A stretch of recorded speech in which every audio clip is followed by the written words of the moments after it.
Assalamualaikum warahmatullahi wabarakatuh.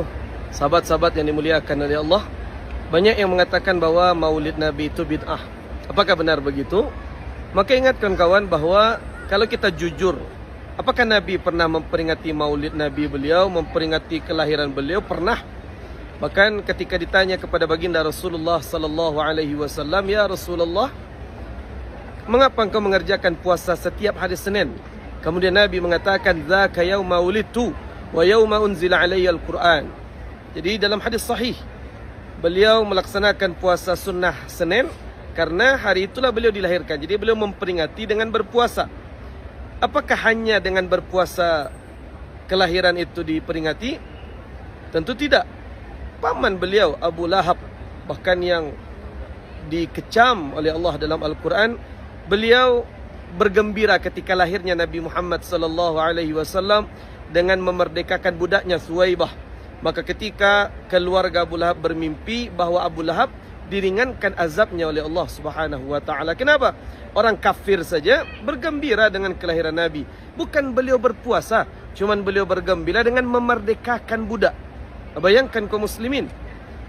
Maka banyak umat Islam hari ini yang bergembira luar biasa, bersuka cita. Mereka bukan sekadar bergembira saja. Mereka mengadakan tabligh akbar, membahas tentang sirah Nabi Muhammad sallallahu alaihi wasallam, mengkaji kitab Asy-Syama'il Al-Muhammadiyah, bagaimana kesempurnaan fisik baginda Rasulullah. Majtama'a qaumun fi baiti min buyutillah yatluna fihi kitab Allah wa yatadarasunahu fima bainahum. Ketika satu kelompok berkumpul di rumah di antara rumah-rumahnya Allah, mereka membaca Quran, mengkaji isinya, maka turun sakinah, keberkahan, mereka didoakan oleh malaikat, kemudian turun rahmat dari Allah, Allah puji mereka. Banyak kebaikan yang kita dapatkan. Maka di dalam kaidah fikih para ulama mengatakan bahawa lil wasaili hukmul maqasid. Wasilah atau perantara itu hukumnya tergantung tujuannya. Kalau tujuannya baik, maka wasilah itu hukumnya pun akan menjadi baik. Maulid Nabi merupakan wasilah min wasailil khair, merupakan perantara yang baik untuk agar kita lebih mengenal baginda Rasulullah sallallahu alaihi wasallam. Maka hukumnya baik karena tujuannya baik. Maka Sayyidina Ibnu Mas'ud pernah mengatakan, kalau seandainya amalan yang kita lakukan baik, maka dia menjadi baik. Kalau dia bermaksud buruk, maka dia menjadi buruk. Mudah-mudahan kita yang memperingati Maulid Nabi, Allah kumpulkan kita bersama Nabi. Salam dari Masjid Nabawi, Masjidun Nabi. Mudah-mudahan kita direzekikan Allah untuk mengunjungi Masjid Nabawi yang luar biasa mulia. Assalamualaikum warahmatullahi wabarakatuh. Labbaik Allahumma labbaik, labbaik la sharika lak labbaik, innal hamda wan ni'mata lak wal mulk la sharika lak. لبيك اللهم لبيك لبيك لا شريك لك لبيك.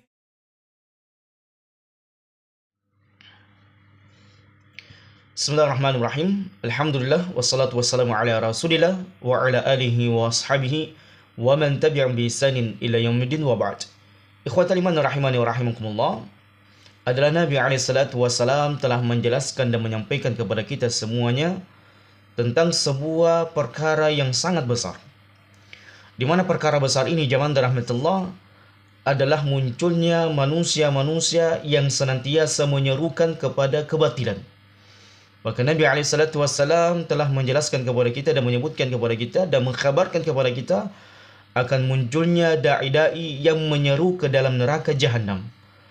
Ya, tentunya da'i-da'i seperti ini adalah da'i-da'i yang menghalalkan kesyirikan, yang menghalalkan amalan bid'ah, yang menghalalkan maksiat demi meraih popularitas atau yang berkaitan dengan duniawi. Na'udzubillahi min dzalik.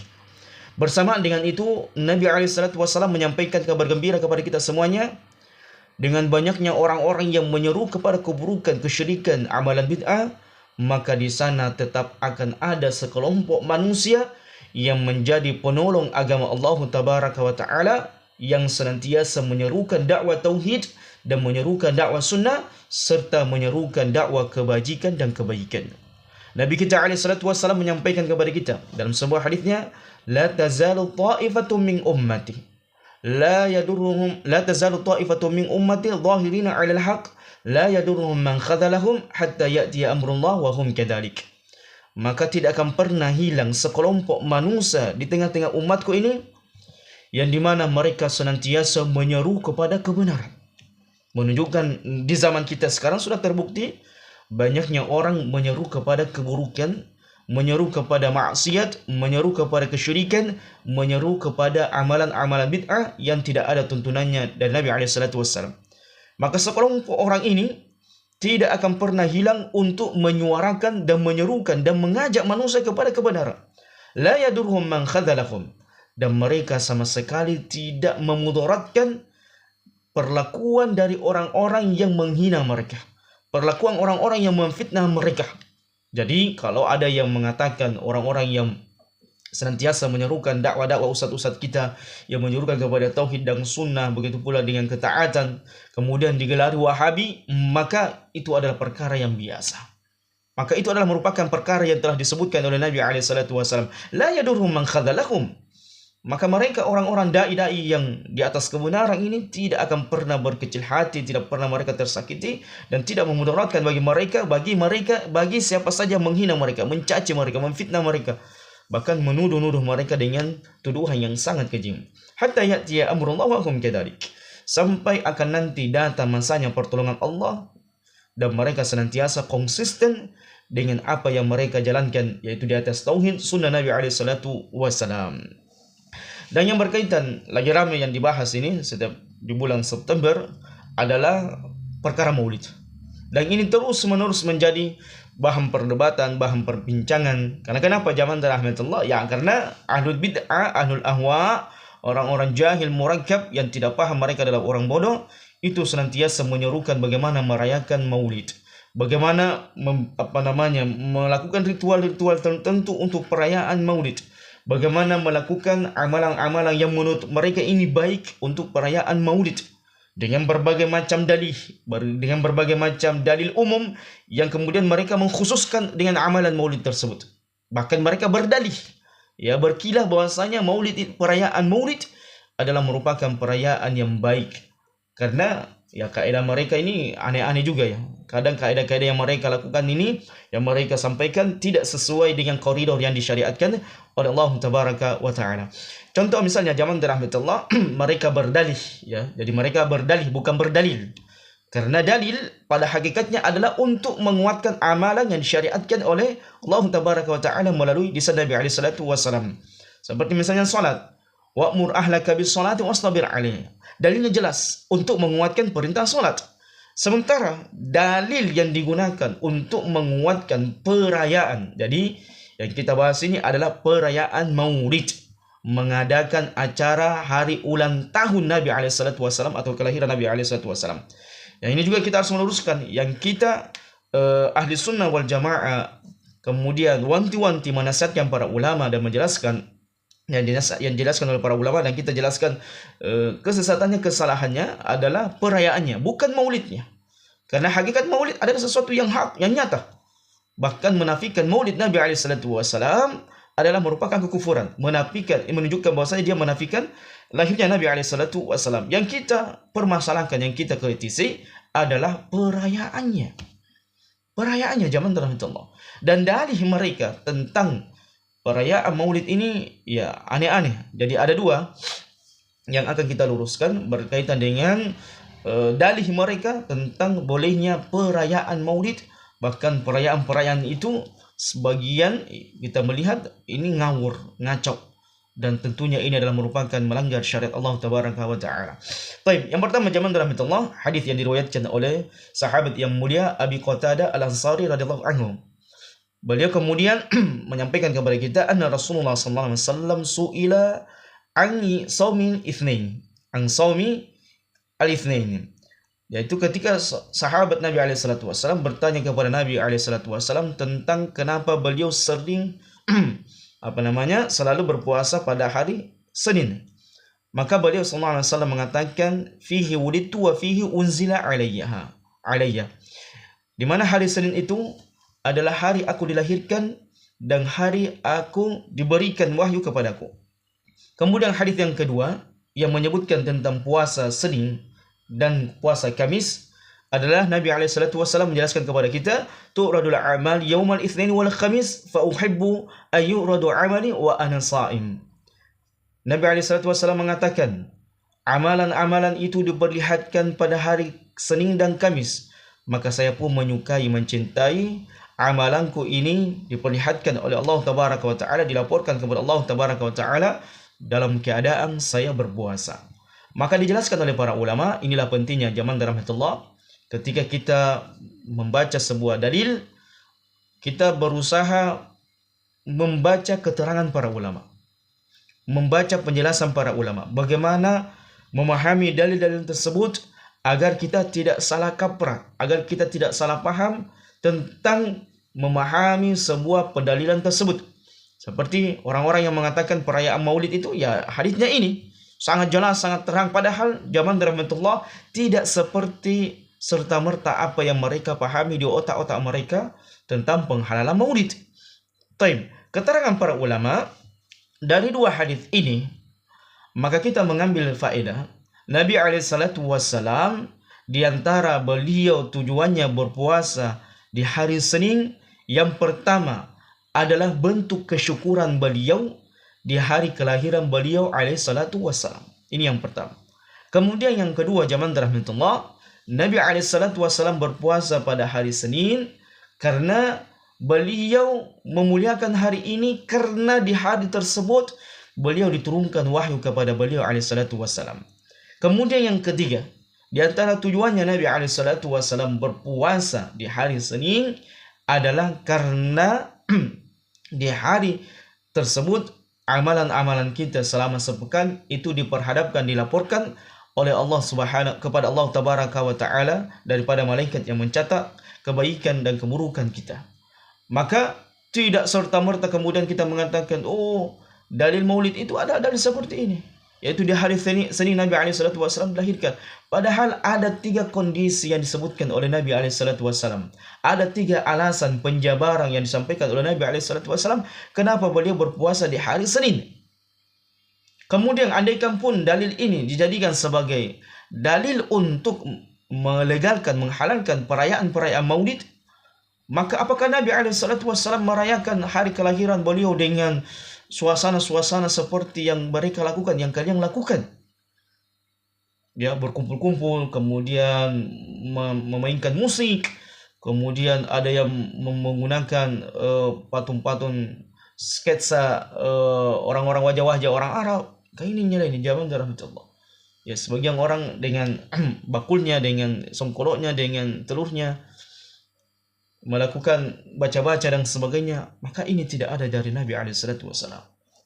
Andaikan perbuatan ini disyariatkan oleh Allah Tabaraka wa Ta'ala, maka tentunya Nabi SAW akan memanggil para sahabatnya untuk melakukan ritual kumpul-kumpul, kemudian merayakan perayaan hari kelahiran beliau SAW seperti yang dilakukan oleh manusia, yaitu membuat kue ulang tahun, kemudian memanggil orang untuk makan-makan. Kan tidak ada dari Nabi SAW.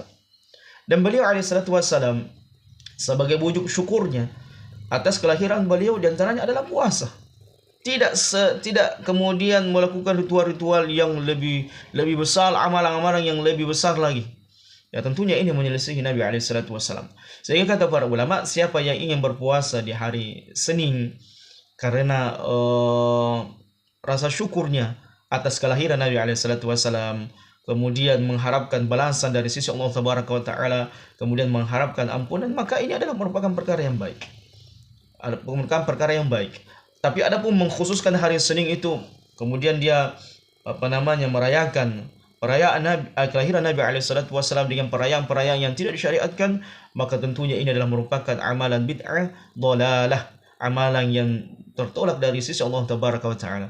Dan bukankah Nabi SAW menjelaskan kepada kita, man amila amalan laisa alaihi amruna fahuwa raddun. Maka barang siapa yang mengerjakan sebuah amalan yang tidak ada contohnya dari Nabi SAW, maka tentunya amalan tersebut tertolak. Maka zaman rahmatullah, hadis yang pertama ini atau yang 1-2 ini yang berkaitan dengan disyariatkannya perayaan Maulid Nabi SAW, tentunya tidak benar zaman rahmatullah. Maka ini adalah merupakan sebuah pemahaman yang keliru dan cara berdalil yang salah ketika memahami sesuatu. Kemudian poin yang kedua, dalil yang sering dijadikan oleh pelaku ahlul bid'ah ini, orang-orang yang senantiasa melegalkan dan menghalalkan tentang perayaan Maulid Nabi SAW adalah kisah Abu Lahab yang bahagia ketika kelahiran Nabi SAW.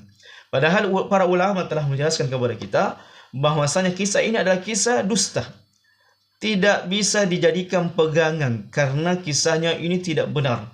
Tidak ada pendalilan dari sahabat Nabi SAW yang berkaitan dengan kisah kebahagiaan Abu Lahab ketika Nabi SAW. Kenapa jamaah rahmatullah? Karena para ulama kemudian merincikan dan menjelaskan kepada kita. Inilah pentingnya kita senantiasa merujuk kepada para ulama, bertanya kepada para ulama tentang sebuah perkara agar kita tidak salah kaprah dan tidak salah melangkah dan melakukan sesuatu yang tidak ada sumber pendalilannya. Yang pertama, jamaah rahmatullah, bahwasanya Abu Lahab laknatullah wal malaikatu wan nas ajma'in tidak pernah memerdekakan Thuwaibah budaknya di hari kelahiran Nabi SAW. Jadi saya ulangi, Abu Lahab tidak pernah berbahagia memerdekakan budak yang Thuwaibah ketika hari kelahiran Nabi SAW. Akan tetapi Thuwaibah ini dimerdekakan oleh Abu Lahab ketika sudah disebutkan oleh para ulama Nabi SAW hijrah. Jadi zamannya panjang. Zaman rahmatullah, ketika Nabi SAW sudah hijrah, barulah Abu Lahab memerdekakan Thuwaibah. Jadi ada pun kisah bahwasanya Abu Lahab memerdekakan Thuwaibah budaknya karena waktu itu kelahiran Nabi SAW, di mana Thuwaibah ini kita tahu dia adalah salah seorang wanita yang menyusui Nabi SAW, maka kisahnya adalah kisah dusta. Di mana Abu Lahab memerdekakan Thuwaibah setelah Nabi SAW hijrah ke kota Madinah. Kemudian zaman rahmatullah, anna Urwah rawi hadzal athar, bahwasanya Urwah seorang tabi'in yang meriwayatkan athar ini, maka dia meriwayatkan athar ini dari orang yang majhul. Jadi kalau dalam ilmu hadis seorang tabi'in yang meriwayatkan hadis dari orang yang majhul, maka tertolak hadisnya. Kemudian yang ketiga, poin yang ketiga, anna Urwah tabi'in, bahwasanya Urwah ini kita tahu yang meriwayatkan hadis tentang Abu Lahab ini berbahagia dengan kelahiran Nabi SAW. Dia adalah seorang tabi'in, dan tabi'in tidak diterima periwayatan hadisnya dari Nabi SAW secara langsung. Jadi bagaimana mungkin seorang tabi'in setelah sahabat itu meriwayatkan hadis dari Nabi SAW? Tidakkah mungkin diterima hadisnya kalau dia mengatakan saya mendapatkan riwayat dari Nabi SAW? Tidak akan pernah diterima sampai dia menyebutkan dari mana dia dapatkan hadisnya dari sahabat Nabi SAW yang masih hidup. Kemudian kata para ulama, dan perkara ini adalah amrun ma'rufun an talabil ilmi. Perkara ini adalah merupakan perkara yang sudah diketahui oleh para penuntut ilmu. Jadi kalau ada orang yang menerima hadis Urwah, seorang tabi'in ini, yang meriwayatkan bahwasanya dari salah seorang orang majhul lagi yang menyebutkan bahwasanya Abu Lahab ini bergembira dengan kelahiran Nabi SAW, maka ini tentunya tertolak. Kemudian jamaah rahmatullah, poin yang keempat, la yasihu ayyaruddal muslim amran syar'iyyan thabitan bil Qur'an was sunnah bi ru'ya manam. Tidak boleh seorang muslim itu menolak perkara yang sudah jelas terang benderang dari Quran dan sunnah Nabi SAW, kemudian menolaknya hanya dari sebuah mimpi. Apa maksudnya jamaah rahmatullah? Allah tabaraka wa ta'ala telah menjelaskan dan menyebutkan kepada kita bahwasanya Abu Lahab itu tempatnya di dalam neraka. Bahkan secara jelas turun ayat yang berkaitan dengan Abu Lahab, sayasla naran dzata lahab. Kemudian dalil-dalil yang jelas ini dari Quran dan Sunnah kita tolak hanya berdasarkan dengan mimpi. Artinya apa jamaah rahmatullah? Allah menyebutkan Abu Lahab itu mendapatkan azab yang sangat pedih. Kemudian kita mendapatkan azab dari orang majhul, dari seorang tabi'in yang kemudian mengatakan bahwasanya azabnya Abu Lahab itu diringankan. Maka dari Quran dan Sunnah yang sudah jelas tidak akan mungkin ditolak, tidak akan mungkin kita takwilkan lagi berdasarkan hanya mimpi. Kemudian jamaah rahmatullah, yang kelima, poin yang kelima, ulama mengatakan maqda anhu maluhu wa ma kasab. Abu Lahab itu tidak akan bermanfaat harta dan apa yang dia usahakan dari azab Allah Tabaraka wa Ta'ala. Maka ini kata para ulama, keterangan ini sangat jelas bahwasanya tidak akan mungkin azab Abu Lahab itu diringankan. Tidak akan mungkin. Kemudian kita bantah ayat ini berdasarkan dengan mimpi. Tidak bisa zaman rahmatullah. Ini keliru, ngawur. Kemudian yang keenam, yang terakhir, dijelaskan oleh para ulama bahwasanya umumnya ayat secara khusus menjelaskan kepada kita bahwasanya orang kafir yang meninggal di atas kekafirannya maka mereka mendapatkan azab yang sangat pedih, dan tidak ada yang memalingkan ayat ini. Allah Tabaraka wa Ta'ala mengatakan, innal ladzina kafaru wa matu hum kufar ulaika 'alaihim la'natullah wal malaikati wan nas ajma'in khalidina fiha la yukhaffafu 'anhumul 'adzab wa lahum yunzarun. Sesungguhnya orang-orang kafir yang meninggal di atas kekafirannya, wahum kufar ulaika 'alaihim la'natullah, mereka inilah orang-orang yang mendapatkan laknat Allah, begitu pula dengan para malaikat dan manusia seluruhnya. Kita mengatakan Abu Lahab laknatullah wal malaikatu wan nas ajma'in khalidina fiha, mereka kekal di dalam neraka itu, la yukhaffafu anhumul adzab, dan mereka tidak diringankan azab mereka. Jadi kita tantang ustaz-ustaz yang mengatakan dengan berdalilkan kisah tersebut bahwasanya Abu Lahab itu diringankan azabnya di hari Senin karena bahagianya dia, maka ini tentunya telah dijelaskan oleh para ulama dengan panjang lebar sebagaimana yang kita sebutkan tadi rinciannya. Oleh karenanya para ulama, oleh karenanya zaman rahmatullah, jalan keselamatan dalam kita beragama adalah tetap berlandaskan Quran dan Sunnah ala fahmi salafil ummah. Tetap merujuk kepada para ulama bagaimana mereka kemudian menjelaskan kepada kita satu persatu detailnya agar kita tidak salah kaprah dalam memahami sebuah perbuatan atau amalan yang kita anggap itu baik, pada hakikatnya itu adalah merupakan sebuah amalan yang tidak ada contohnya dari Nabi alaihi salatu wasallam dan tidak disyariatkan oleh Allah Tabaraka wa Ta'ala. Hadza wallahu a'lam bissawab.